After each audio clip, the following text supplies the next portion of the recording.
Coming up on Now See This. A news chopper gives police an assist.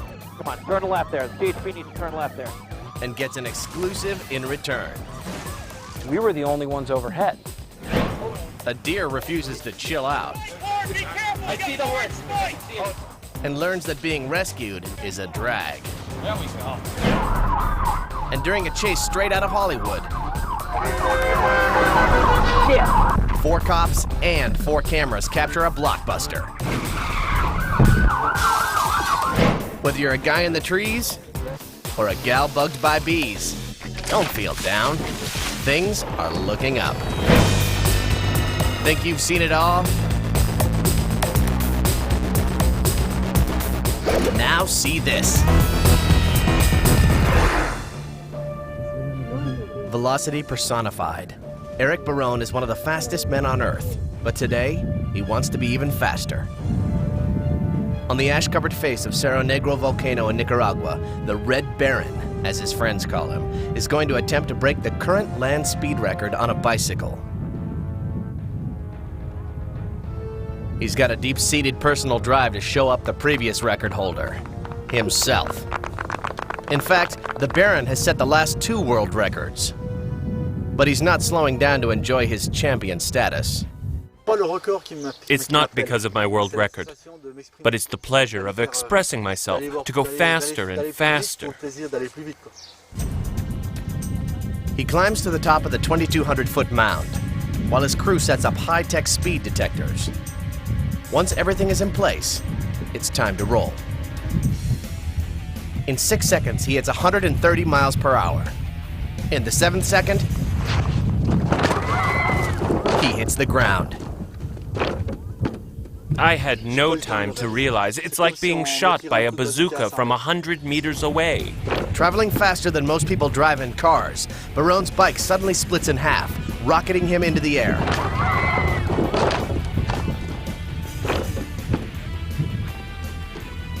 The crash is so severe, his helmet shatters.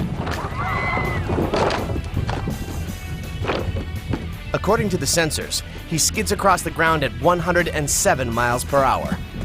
His assistants run to his side, terrified of what they might find. Barone's body lies limp, his skin caked in the mountain's volcanic ash. Amazingly, minutes later, he's back on his feet. But it'll be some time before he's back on his bike.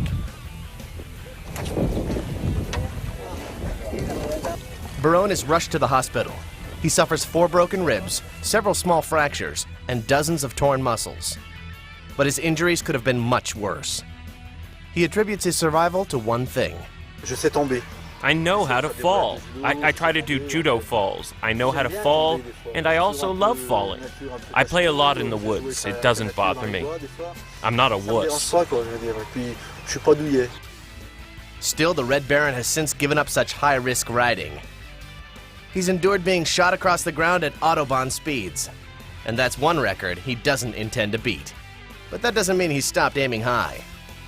My dream is to be the first man to put my bike on the moon and leave my prints. You can't get much higher than that. It's a quiet night in Medina, Ohio, and Officer Edward Kinney is about to change shifts. But his intuition and gut instinct prompt him to request information on the car he's following. A match. His suspicions are confirmed. The car comes back as stolen. On an 82 door. He's joined by backup officers to pull the car over. Traffic stop, 18 in Liberty.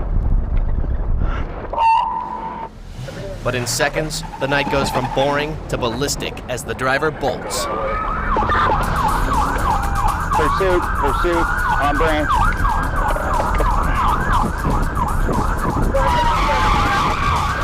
Four police units are with the chase right away.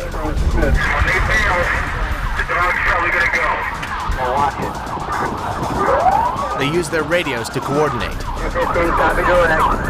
240, you run the traffic. Everybody else keep it quiet. Okay, 230's primary.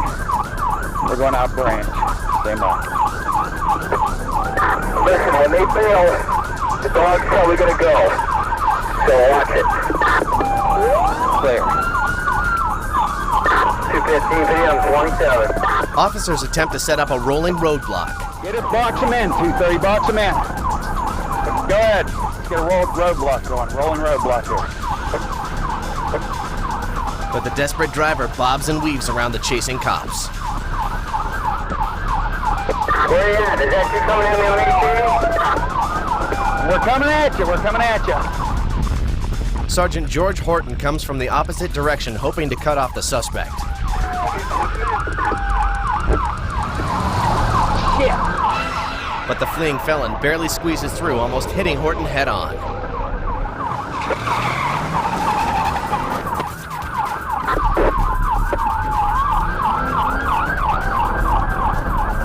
The officers get aggressive, and the maneuver seems to work. But just as it looks about over, he bolts again. Sergeant Horton steers in to close off the suspect's escape route, sacrificing his car. Checkmate. There's nowhere to run. Officers move in fast and bust out windows so they have a clear shot and can control the suspects.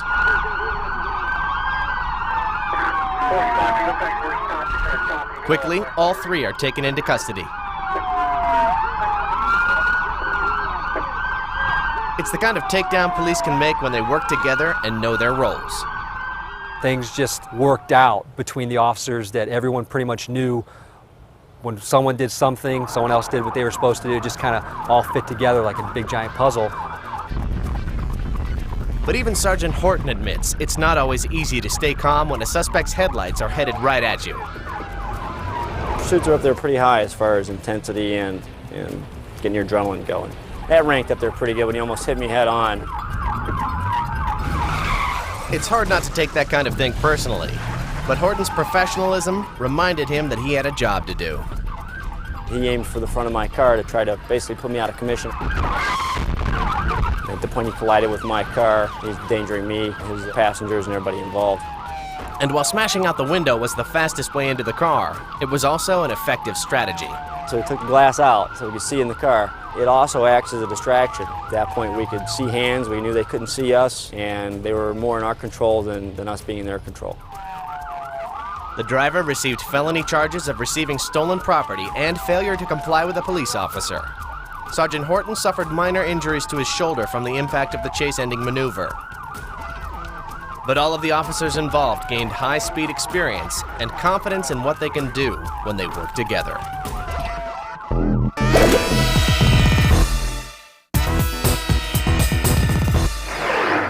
It's springtime in Massachusetts, and rescuers have rushed to Camp Mohawk on Cheshire Lake to save a young victim trapped on the melting ice. Orange, and then I got the 100-foot with the carabiner to make the loop put around them. To some bystanders, it may seem strange the crew would even want to rescue someone foolish enough to venture out on thawing ice. Especially when that someone is merely a stray deer. He's looking around. Dog sounds like mine. He wants to get out and play. But while it may not be a human being trapped out there, Man, she's looking right at us. rescuers are determined to save the frightened young buck before it falls through the ice and drowns in the frigid lake.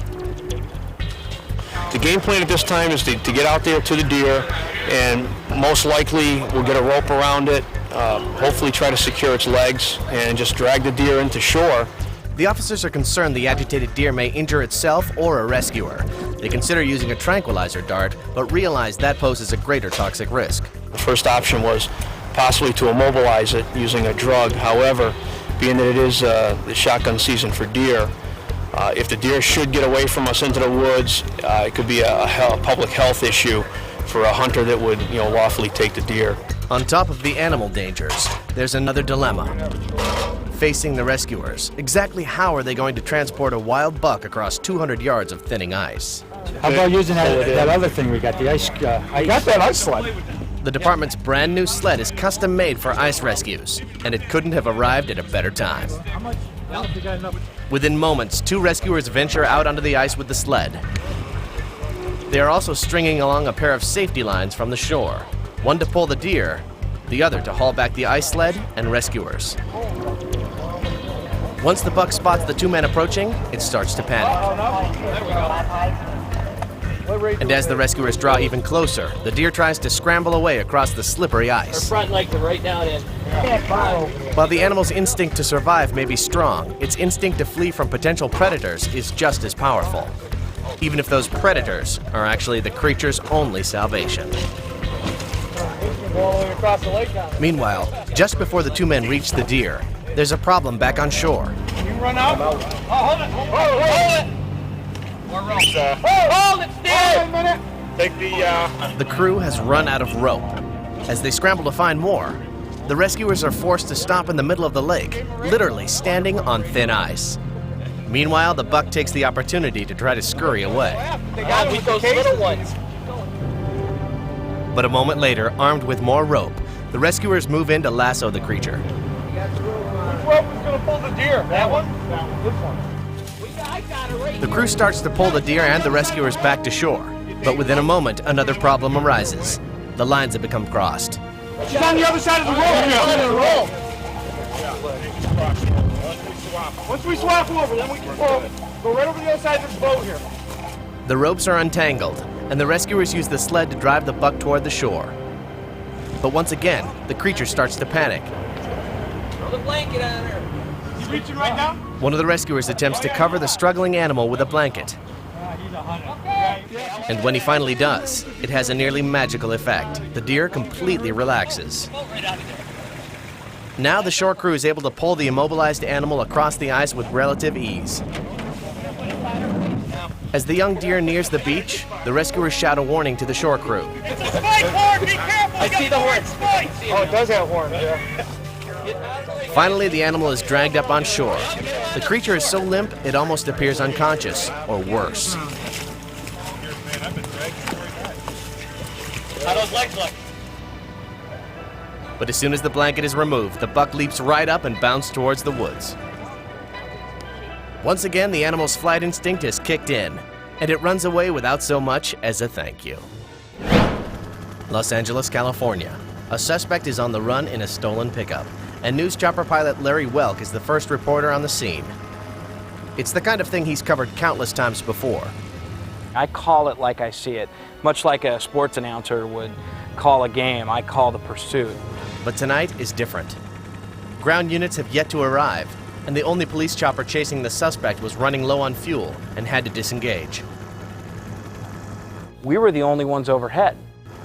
Now Larry's role has changed from observer to sole pursuer. Here we go. But fortunately, his knowledge of the city lets him help police get back on track. Come on, turn left there. The THP needs to turn left there. Come on, go up. There you go. There you go. There you go. That's the one.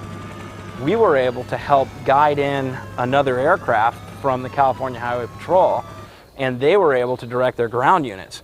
So in a way, we were the beginning of the second pursuit, and we were able to help the police find the bad guy.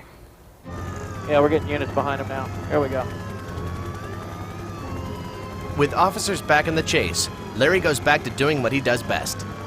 He's got a red light. He's on the wrong side of the road. There's officers coming the other way. He goes right in front of those officers. Now he continues, and there are officers coming from all directions now. And he's now on the wrong side of the road. And he's going now eastbound, eastbound. When the chase rumbles into a dark neighborhood, the suspect gives police the runaround. Okay, now he's making a gigantic circle here. There's pedestrians on this street here. Larry knows all too well that pedestrians and reckless criminals should not mix. When people hear sirens and see lights, they get curious, they come out of their homes, and that's what makes it so dangerous, is that if this guy would have lost control, he could have driven up on the curb, he could have hit innocent people. And there are units at the corner now that are blocking off traffic. They know what's going on here, and it's a merry-go-round. He goes around the same way. We'll see if he stops again. No, he goes straight now. He gave up on that idea. Now the pursuit is on again. There's officers everywhere right now trying to warn the other drivers, and there's a car coming the other way. Almost hits that PD car. After the close call with the cruiser, Larry isn't surprised by what he hears next over the police scanner. And they have now been given permission to take the suspect out with the pit maneuver. We'll see what happens. He's got a red light as he approaches Imperial Highway. He blows right through the red light. Away from the familiar turf of his neighborhood, The driver seems desperately lost. Back northbound on Alameda. As officers gain on the suspect in a deserted industrial park, Larry senses the chase is about to reach its climax. The suspect now driving very erratically. They hit him, spin out the back end, but he keeps going. He keeps going now, and there's officers all over. That's a head-on collision. That'll be assault with a deadly weapon. This suspect is not yet done yet. He's not done yet. Well, he might be now. Let's see what happens.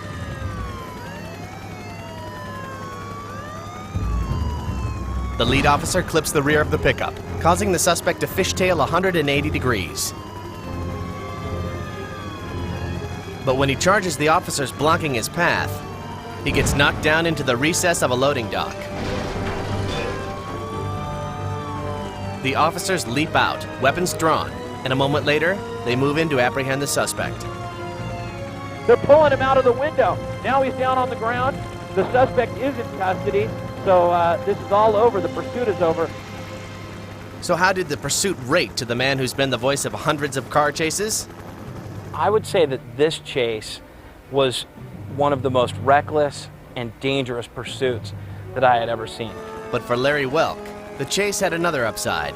It gave him a rare chance to aid police instead of just watching them.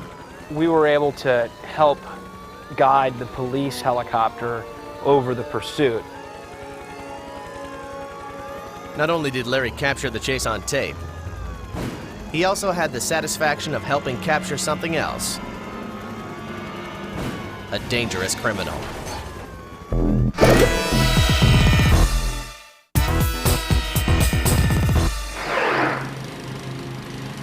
Alvin, Texas is honey country. And since 1936, Joanne Froberg's family has had beehives like this one on their farm. They've never had a problem. But in an instant, all of that is about to change. Alvin 911, do you have an emergency? Ma'am, we have a lady in Alvin on County Road 190 that has honeybees stinging her. Go ahead, ma'am. Please hurry, they've been biting me for a long time. 911 dispatcher Sylvia Gonzalez is a sensitive person who knows that bee stings can hurt, but she isn't really sure if it's an emergency. The initial conversation I had was a call from Brazoria County Sheriff's Department informing me that they had a lady with a bee sting, one bee sting, on the phone that needed an ambulance. So I proceeded to ask her questions. But Sylvia soon realizes that this situation is far more serious than anyone realized. There's not any more bees around you. Oh, yeah, they're all over me. There's bees on you? Yes, ma'am. They're in the house? Yeah, they're everywhere. Oh, my gosh. Joanne incurred the wrath of the hive when she rode past it on her lawnmower. Now thousands of bees have followed her inside. They are in her eyes, nose, mouth, and ears, stinging her from head to toe. We're trying to hurry, honey. Sylvia knows that repeated bee stings can be fatal, and a moment later, Joanne is no longer responding. Are you inside the greenhouse, ma'am? Is your house green? Joanne? Joanne? I've lost contact with her, and I do not have any contact with the subject anymore. I want to crawl through the radio and get there to help her, but I can't. I wanted to cry, but I can't cry. I've got to stay strong. As an officer arrives on the scene, Sylvia prepares for the possibility that she's lost Joanne. But nothing can prepare this police officer for what he sees. Joanne Froberg comes toward him looking more like a creature from a nightmare than a loving wife and mother. I'm on the scene. I have the woman walking around. She's right here with me. There is bees everywhere. It's difficult to see her from here, but Joanne is covered from head to toe in grotesque, swollen stings. Hundreds and hundreds of bees are still swarming all around her. There are other police and bystanders who want to help, but nobody knows what to do or how to get Joanne through all the bees. This officer is also anxious about stepping out of his squad car and into an angry swarm. I don't know whether to go in or not. I don't know if I'm allergic to them or not. But then he remembers that beekeepers use smoke to control bees. On instinct, he decides to use his fire extinguisher to help save Joanne.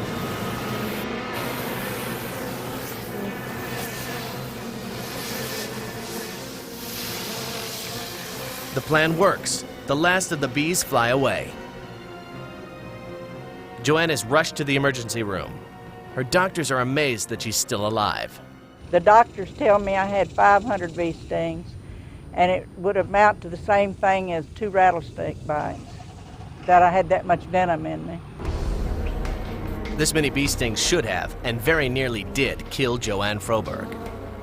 Even after I got to the emergency room, they were still crawling out of my mouth and ears. The venom wreaked havoc on her internal organs. She suffered kidney failure as well as severe respiratory illness. But after her month-long hospital stay ended, Joanne had a very special visit to make. How you doing? I'm doing fine. Everything okay? Yeah, but it's getting better. I'm staying real busy. She's a very special lady. She's a doll. Nobody knows exactly why these bees attacked Joanne so viciously. The first assumption was that she'd been attacked by Africanized honeybees, also known as killer bees. But it turns out that these were actually just regular everyday honeybees. It goes to show that even the most ordinary creatures can cause extraordinary damage if you catch them on a bad day. Stuart Brown and Stuart Atkinson share many things: a first name, a job, and a problem.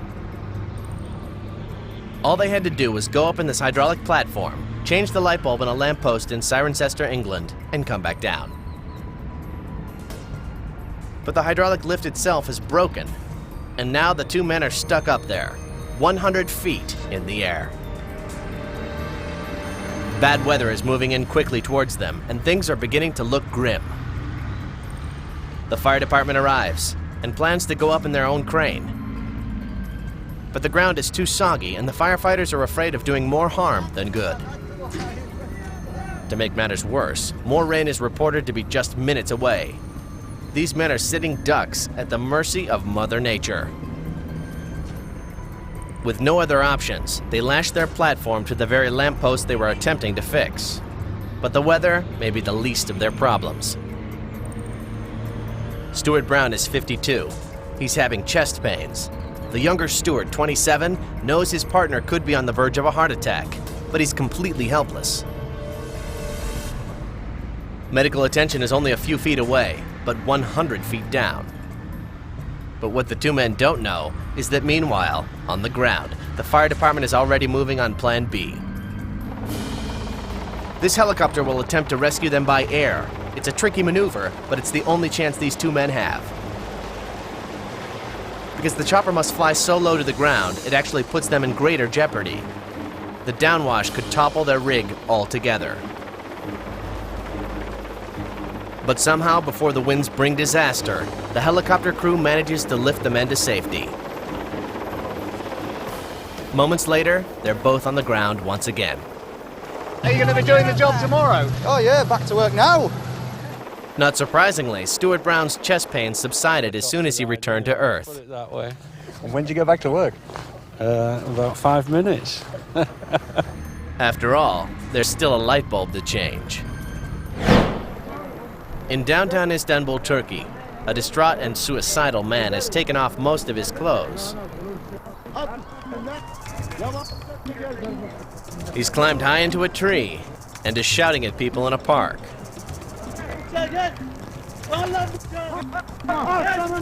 Desperate to be heard, 43-year-old Hasan Osoy tells the crowd his father doesn't want him to get married. Following Turkish tradition, his 5 brothers received his father's blessing and support. But since Hasan has been snubbed, he's breaking with tradition in a big way. Several bystanders are sympathetic and try to coax Hasan down. But sidewalk psychology doesn't seem to be helping. So police place an airbag under him, just in case. The longer this goes, the larger the crowd gets. Patience wears thin, and police want Hasan down. They call on a fire ladder, and a police negotiator steps in.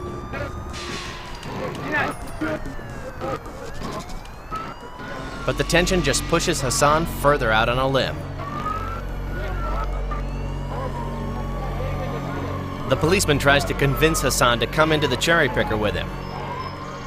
But the more he advances, the farther out Hasan inches backward.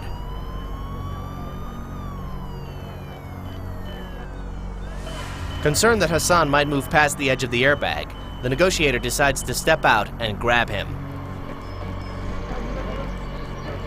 But the limb can't hold the weight of both men.